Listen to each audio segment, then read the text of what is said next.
Governor Kathy Hochul is in Albany this afternoon, set to sign legislation to strengthen the state's healthcare workforce. Let's go there. Higher education, both public and private, is developing the next generation of entrepreneurs, educators, and healthcare workers that our state needs. So thank you, Governor, for your belief in the transformative power of higher education and its critical role in workforce development. As you are aware, New York is projected to face a shortage of almost 40,000 nurses by 2030. Under Governor Hochul's fierce leadership, New York State has created the Nurses Across New York Loan Repayment Program, the Nurses of Our Future Scholarship Program, which helps to recruit and retain new nurses, and increased support for the Patricia McGee Nursing Faculty Scholarship to train the next generation of nursing educators, but there's still more work to do. That is what brings us here today. Nursing education programs across New York State are ready to help address this workforce shortage, but there is not enough clinical placements available. To address this problem, independent sector colleges, SUNY and CUNY, formed a historic partnership and worked in close collaboration with the bill sponsors, Senator Stavisky and Assemblymember Lepardo, and with the State Education Department to draft the nursing simulation legislation. The passage of this historic legislation illustrates how the public and private sectors form an ecosystem that together and only together can educate and develop the skilled workforce our state needs to address the needs of New Yorkers now and in the future. Thank you, Governor Hochul, for your leadership and for moving very quickly to sign this critical legislation to allow nursing programs to use simulation-based clinical education for up to 1/3 of clinical hours, enabling nursing students to receive the training that they need and nursing programs to expand to address the crisis that we face. I want to thank Senator Stavisky, Assemblymember Lepardo, SUNY Chancellor John King, CUNY Chancellor Felix Matos Rodriguez, Board of Regents Chancellor Lester Young, New York State Education Department Commissioner Betty Rosa, and Assembly Member Pat Fahey, Chair of the Assembly Higher Education Committee. I'd also like to acknowledge CICU member institutions for their invaluable work in helping to pass this legislation. CICU represents over 100 independent colleges and universities in New York, and our schools graduate 2/3 of the nurses in this state. Several are here today, including the College of St. Rose, DeUville University, Maria College, Malloy University, and Russell Sage College. Thank you for your work. Now, without further ado, it is my pleasure to introduce the 57th governor of the great state of New York, our governor, Governor Kathy Hochul.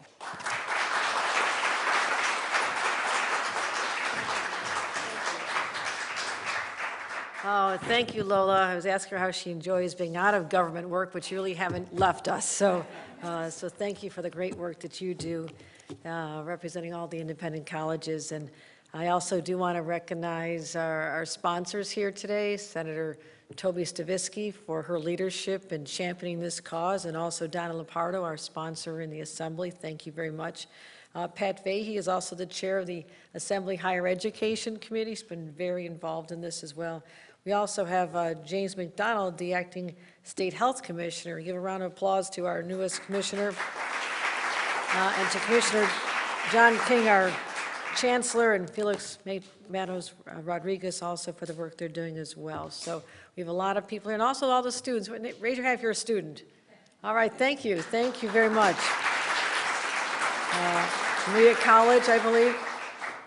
So glad to be joined today by so many healthcare professionals, our students, our elected leaders, and as many of us took note of the fact that last week the World Health Organization declared the COVID health emergency to be over, finally.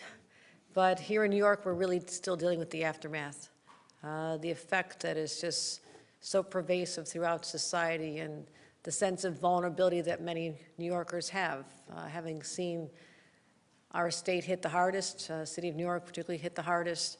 And when it comes to rebuilding our healthcare workforce, we think about what happened during those really frightening days, weeks, months, and into the years, we lost a lot of healthcare workers. Some succumbed to the illness themselves. Some couldn't take the emotional trauma that they felt when they literally saw more people die in their presence than they had seen perhaps in their entire career. I mean, that takes a very human toll on individuals who are on the front lines. And so to our healthcare workers, our doctors and nurses and all the personnel who are there, you know, we don't diminish the fact that there's still lingering effects of this, even though it may be officially over. And the sacrifices that were made, the long, long hours, the fear of bringing home a deadly illness to your own children, your own parents, your own spouses, they did it. They did it. And yes, it's 3 years later, but I will never stop talking about how in awe I am of what they were doing, taking care of the most vulnerable.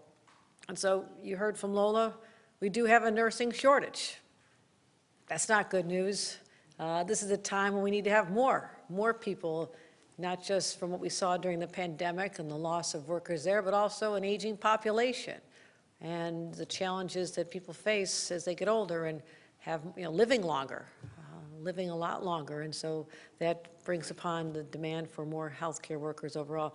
So a shortage of 40,000 by the year 2030. I used to think 2030 was a long way off. It is right around the corner, my friends. We're all gonna be around for that one. So last year in my state budget, first time as governor, I said, we have a crisis, and I committed that we would continue to do everything we can to help grow the workforce at least by 20% more over the next 5 years. We invested over $10 billion in a multi-year effort, all hands on deck, across the board way to support our healthcare workers, our institutions, and that meant $4 billion in wages and bonuses for healthcare workers as just a way to say thank you. We know what you've gone through. We want you to stay in your profession. We launched the Nurses for Our Future program to recruit the next generation of workers, over 1,000 scholarships, full tuition to go to people who want to enter this profession and get a 2- or 4-year degree at one of our institutions. Also loan repayments. You know, the cost of education is high. So we help repay their loans, $2.5 million also helping to train nurses to go into our underserved communities. And that can be a rural area. It can be a very densely populated city block, but we know where they are, and we're trying to get more personnel to go into them. We also have to modernize the training process, and I have been on site at a lot of institutions. I've seen what the training looks like. I've asked a lot of questions. And right now, to become a nurse in the state of New York, you have to have clinical placement, your placement in a hospital setting.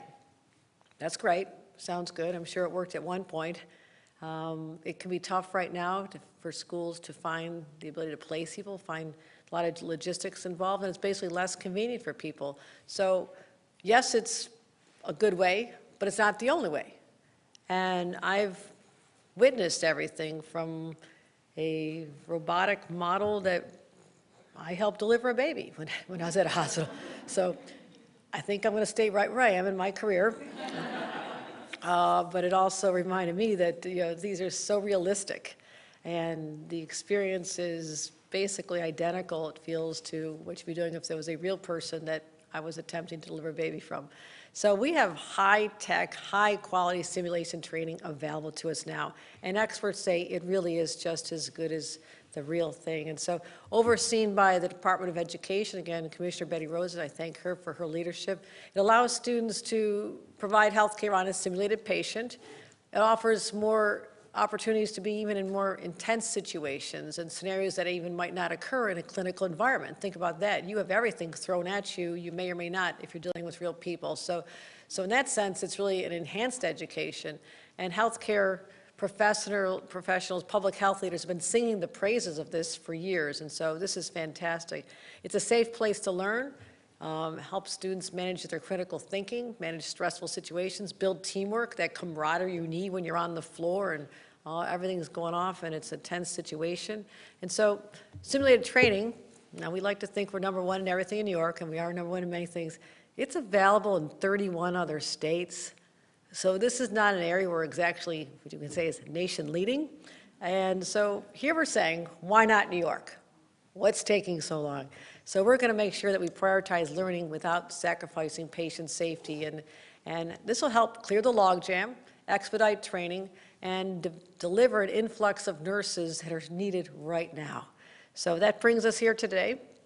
I'm proud to sign a bill into law that will permit nursing professionals to complete at least up to one-third of their training, their clinical trainings through simulation experiences. And so I want to thank again Senator Stavisky and Assembly Member Donna Lupardo for getting this through the legislature, and Pat Fahey for her leadership.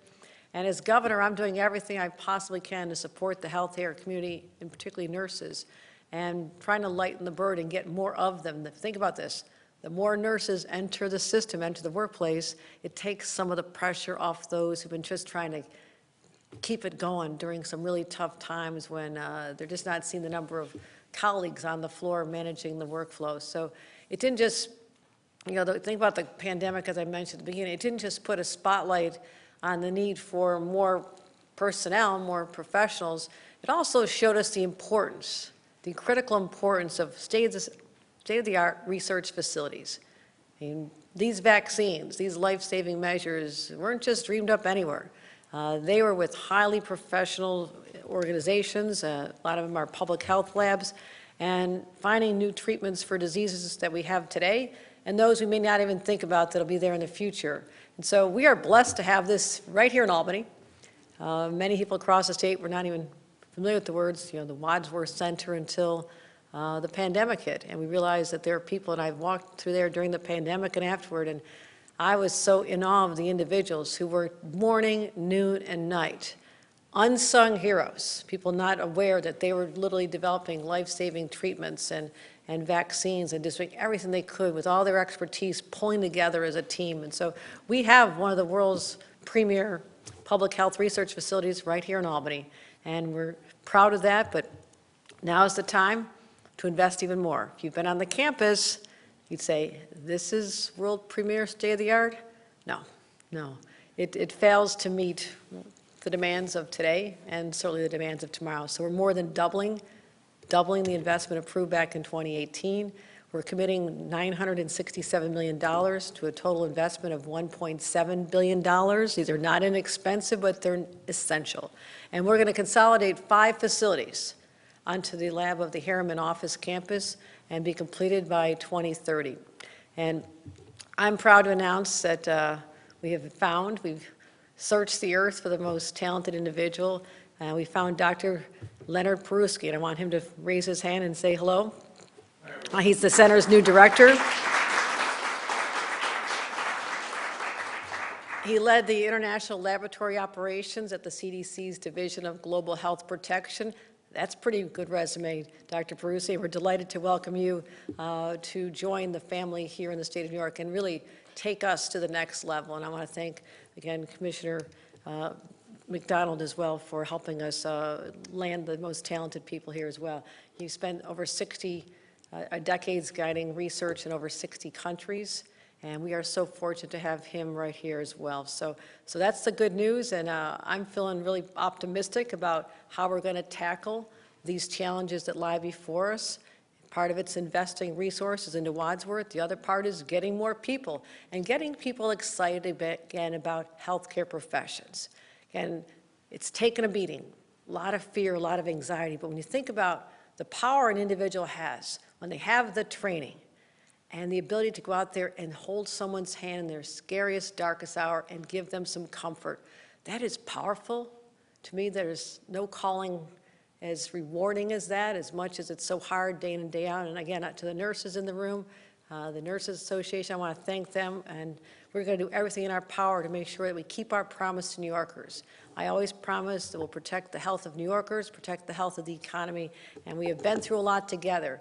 But with bills like this, it's an important step forward to say we're going to do everything we can to get more nurses to help lift the burden from those who are there today and make sure that every New Yorker has the first-rate quality health care they're entitled to. So thank you very much. And with that, let me bring up our sponsor in the Senate, Toby Stavisky.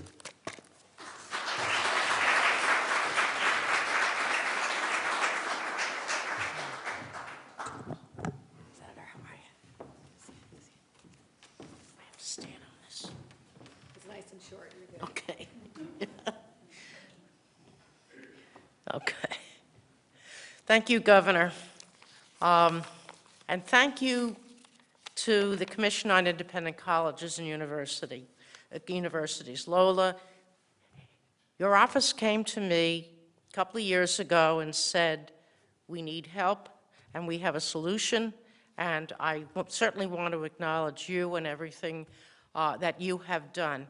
We've been talking about a nursing shortage for a long time, and Governor, you're about to help with that problem.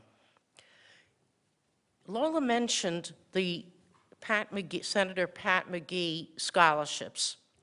Pat was in the state Senate when I was first elected, and I was the ranking member on the Higher Education Committee at the time. And they created a subcommittee or task force for the Higher Education Committee on the nursing shortage, and this had to be 20 years ago.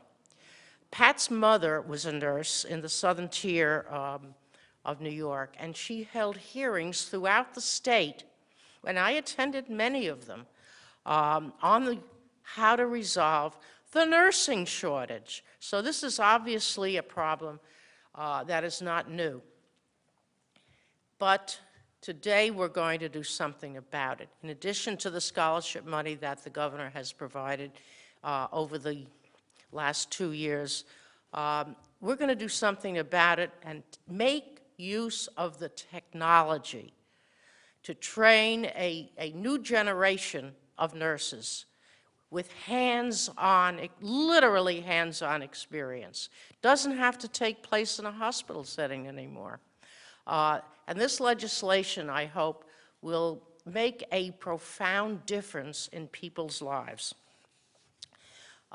Excuse me.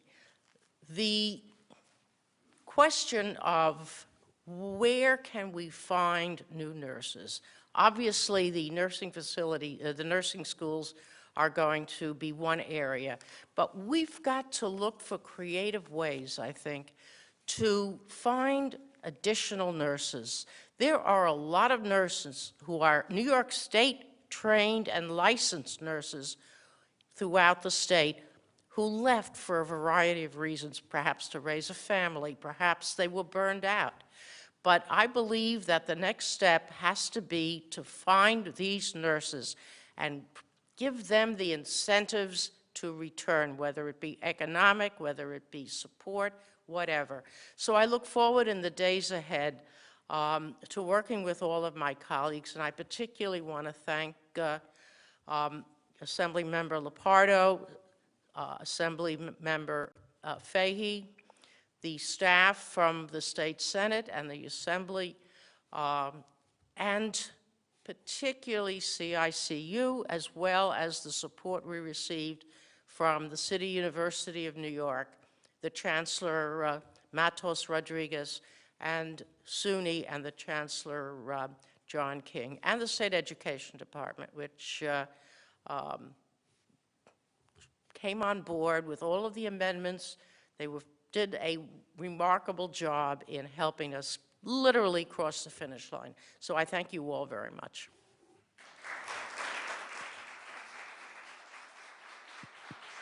And now, please welcome to the stage Assemblymember Donna Lepardo.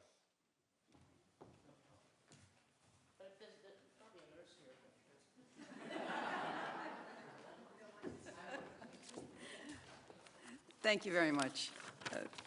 Governor, thank you sincerely for your efforts to strengthen the healthcare workforce. It really means a lot to communities like mine that have been through so much. We've all been through so much together. I think we're going to look back on this period and really congratulate each other and with awe that we all made it through the other side of this, of COVID. But as you've pointed out, we do have a longstanding issue with nursing.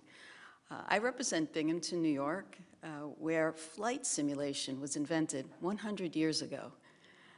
It changed the way pilots were trained, giving them a realistic hands-on experience. And to be honest, I wouldn't want to be in a plane with someone flying it who hadn't been through a simulation experience. It is a valued training tool, and as the governor mentioned, it encourages students to build teamwork, creative thinking, to really think on the fly on a simulated person. I take great comfort in knowing that nurses of the future will be trained in this way. These simulation experiences are being successfully used in other professions, as was noted, like nursing. At my own Binghamton University's Decker College of Nursing, I have been so impressed by the realism, the realistic nature of these state-of-the-art simulations. We have some that you can see the whiskers on people's faces. You can get a resting pulse. You can get some surprises, to be honest. They usually set up some surprises when I go there when someone starts coughing and having a stroke or a cardiac arrest. So, but in any event, I want to thank the governor. Thank you so much for signing this legislation, to Senator for your partnership, certainly to Pat Fahey for moving this bill through committee, to the advocacy of so many, as was mentioned, the SUNY Chancellor, the CUNY Chancellor, and of course, KICU, Commission on Independent Colleges and Universities, and my staff and others who work so very hard. So again, allowing 1/3 of clinical training to be simulation-based, not only going to help this nursing shortage that we're so committed to, it's going to expose students to a valuable hands-on learning experience, not unlike our pilots. Thank you very much. And now it's time to sign the legislation. Please stay seated as Governor Hochul signs the bill.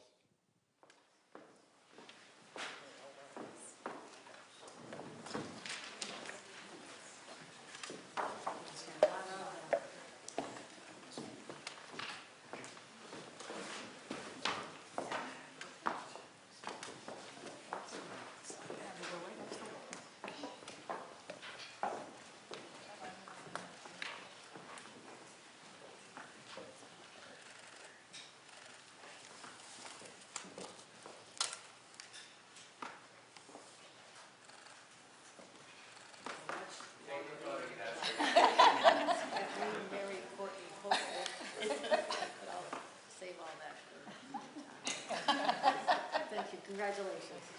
Thank you.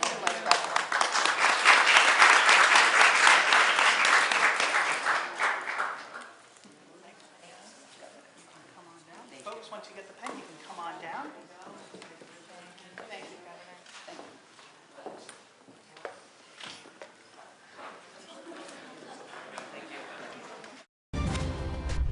This has been breaking news.